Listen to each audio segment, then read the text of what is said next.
Video game consoles are in real trouble, according to a new report. Plus, Sony shuts down a legendary studio. I'm honoring them right here on the screen. See if you can figure out the game. Probably not too hard, but we'll talk about that. Also, some big Switch 2 news that I want to get to today. Some huge releases and some actual release dates for games we've been waiting for. But one I was super excited about, and I feel vindicated for waiting to play it. We'll talk about all of that and more. Thank you guys for subscribing to the channel and hitting that hype button. I have no idea what this hype button does, but if you want to hype it, please do that. But thank you for subscribing. Thank you so much for hanging out with me today. So yeah, let's start with the breaking news that just kind of came down a short time ago. I want to talk about the team Blue Point Games, of course, the team behind Shadow of the Colossus, really a legendary studio out of Texas that Sony bought up a number of years ago. They are shutting down Blue Point Games, unfortunately, according to Bloomberg's Jason Schreier. Now, this is 5 years after their last project. They had been a support team on God of War Ragnarok.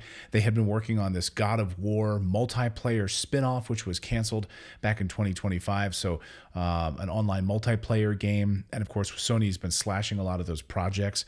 So Sony says, yeah, great studio, love them, great, but goodbye. All right. Where is this talent going to go? By the way, I don't know if you saw a couple of kind of earthquake interviews recently from developers who worked on legendary titles like Red Dead Redemption and some other big titles that just can't find work right now. So these studio developers getting laid off, they're not just getting gobbled up by other studios right now. They're finding it difficult to even find work. So what will be next for this Texas-based studio who was just acquired back in 2021, and Sony just cutting bait after they couldn't pull off this multiplayer God of War spinoff that Sony decided to get rid of, I guess, altogether. So yeah, Blue Point Games, team behind Demon's Souls, Shadow of the Colossus, being shut down. We'll keep our eye on that story. The other big story, though, that I want to talk about is how video game consoles could be in serious trouble, not from a hardware perspective. We have the whole RAM apocalypse, of course, Ramageddon, and everything that's going on with memory. No, this report is pretty shocking, and it comes to us from a Matthew Ball annual report on the state of video game industry, and he just goes through a number of big graphics here that I want to talk about and where the video game industry is headed, and it is really, really fascinating. Now, we did hear, actually, so part of it's TikTok, of course, and in short form video. We did hear, of course, from Satya Nadella from Microsoft a few weeks ago talking about one of like the biggest threats to Microsoft and Xbox. It has nothing to do with PlayStation or Nintendo. The biggest threat, he said, was short form content, TikTok videos for people's attention. And I made a whole video about it at the time because I think he's right in a lot of ways. I see that with my own kids. I see that with other kids. Like, just look at a group of teenagers sitting there and they're all on their phones and they're all watching like Instagram Reels or TikTok videos. And so imagine pulling them away and saying, hey, no, I want you to sit down at a console and play a 10-hour game that's going to require you to solve puzzles and explore and all of that, right? No, they're just going to go right back to their phone. Like, that's just the way it is right now. But this new report is actually pretty shocking. And it says, and I'll just read here, that we basically are watching video game consoles being replaced by an attention war with gambling, porn, and memes, like short form memes. And specifically, the data shows that kids are actually spending so much time on OnlyFans and DraftKings and TikTok. So it's gambling. Gambling is a big piece of this. Now, I heard Kevin O'Leary, the one of the guys from Shark Tank, of course, and famous investor. I've had him on the show a couple of times. He said that one of the biggest threats right now to one of the biggest concerns for young people is, and their attention is being sucked away, is by gambling, is online gambling. And this struck me as crazy because I mean, I don't know, my son is 15. He's not doing it. I'm not doing it. I don't know anyone in my circle that does it, that's on like DraftKings or any of those other websites. But apparently, according to this data, that is a huge piece of it, that traditional AAA blockbuster gaming developers are finding it harder and harder to compete with OnlyFans, DraftKings, and TikTok, increasingly, especially among young men. Those distractions include looking at porn on OnlyFans, betting on sports games, playing in live casinos, and endlessly scrolling videos on YouTube and TikTok in the form of short-form content. Matthew Ball, says that while interactive entertainment is still ascendant, that doesn't mean video games. That doesn't just mean video games anymore. So video games, like, they're not going anywhere necessarily. They're just having now massive competition for these other forms of short form content. So for instance, he says the average daily hours on TikTok watched in the United States are still over 100 million hours. Daily hours.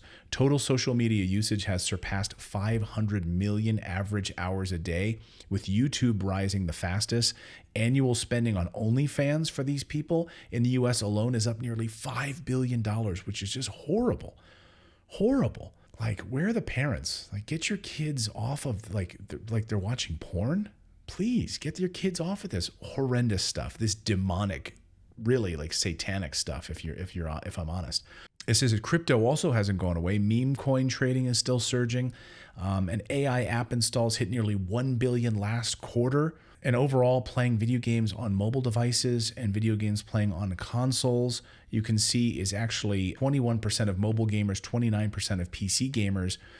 And right now, the figures go on. Online sports betting losses hit 17 billion in the United States. 17 billion. So kids are just wasting their money. I'm just like vehemently anti-gambling, anti-lottery. Like, it's all one big scam. So, man, kids being sucked into OnlyFans and DraftKings.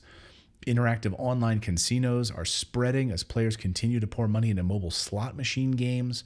Game spending in the U.S. increased by $12 billion in the past 6 years, going from $38 billion to $51 billion. That's unbelievable. As he says, video games not only compete with many new interactive substitutes, but video gamers face a barrage of new interruptive and irresistible notifications for these substitutes. So as they're playing a video game, even like a mobile game, then they're getting an alert from like DraftKings, right? So then they just jump over to DraftKings and they stop playing the game.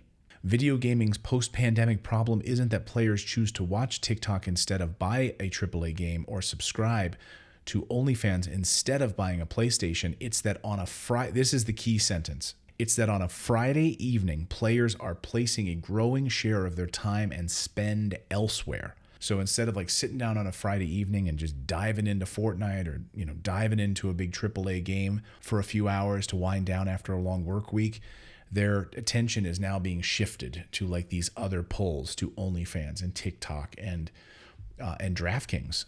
That's really, really shocking, actually. So, and even looking like Roblox is like actually surging, which is pretty interesting. But it's around the same groups of people, he says. The target demographic for AAA game spending now is just being, that attention is being separated through these other platforms right now. Actually, really, really surprising.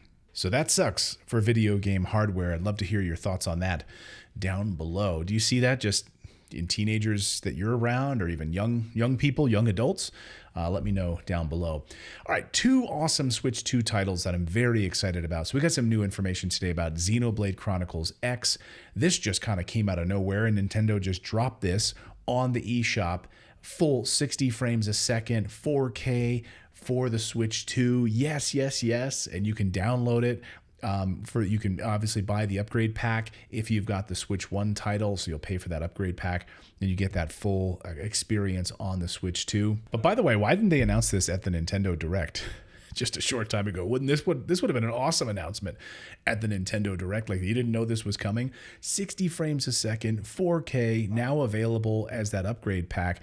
And here's the best part.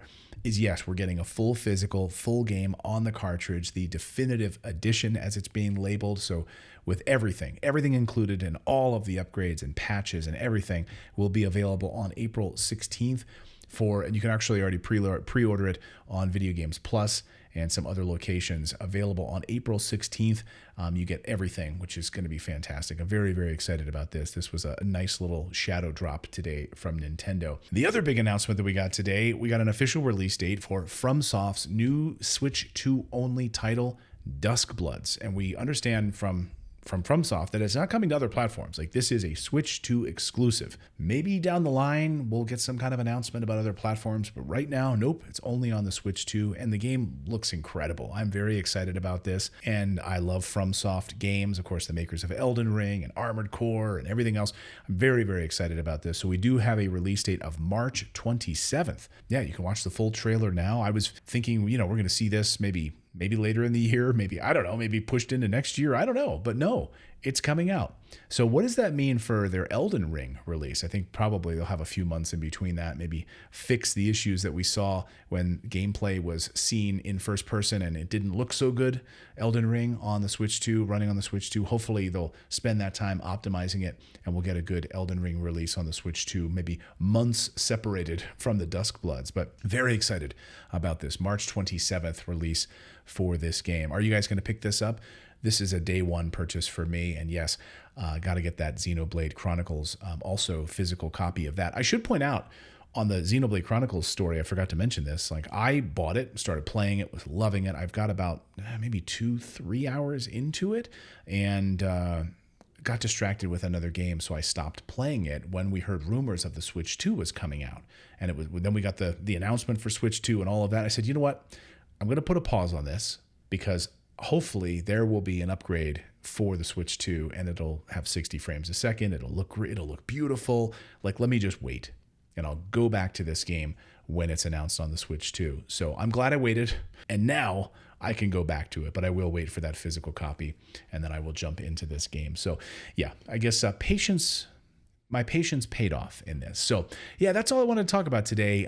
What's going on with video game consoles and the attention span for these all this other content that's out there right now. OnlyFans and TikTok, plus shutting down Blue Point Studios and the makers of Demon's Souls and Shadow of the Colossus. So I would love to hear your thoughts on all of this. Are you picking up Xenoblade? Are you picking up Duskbloods? Let me know down below. And by the way, check out the video I just filmed yesterday where I interviewed dozens of retro game stores all across the United States to get a sense of where we are headed in the video game industry right now and where things are headed for retro gaming. And I think sky is the limit basically on that. So check out that full video I did. It's pretty interesting, and the data that I got from all of these different stores. And thanks for subscribing, and we'll see you next time, everyone.